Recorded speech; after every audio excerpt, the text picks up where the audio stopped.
സ്നേഹമുള്ള സഹോദരി സഹോദരന്മാരെ, ലൂക്കാ 17:18 ഈ വിജാതീനല്ലാതെ മറ്റാർക്കും തിരികെ വന്ന് ദൈവത്തെ മഹത്വപ്പെടുത്താൻ തോന്നിയില്ലേ? പ്രിയമുള്ളവരെ, ഈ 2025 അവസാനത്തിൽ നമുക്ക് ദൈവത്തിന് നന്ദി പറയേണ്ട ദിവസമാണ്.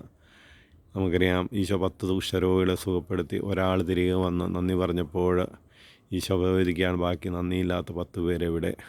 പ്രിയമുള്ളവരെ, ഇന്ന് നമ്മെ നോക്കി ഈശോ പറയുമോ, നന്ദിയില്ലാത്തവളെ എന്ന്?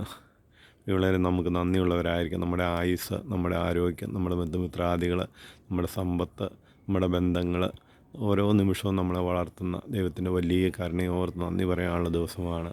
ഇങ്ങനെ നന്ദി പറയുന്നവരെയാണ് ദൈവത്തിന് ഇഷ്ടം. നമുക്കറിയാം, പഴയ നിയമത്തിലും പുതിയ നിയമത്തിലെല്ലാം ദൈവസ്തുതി, ആരാധന നമുക്ക് കാണാൻ പറ്റും.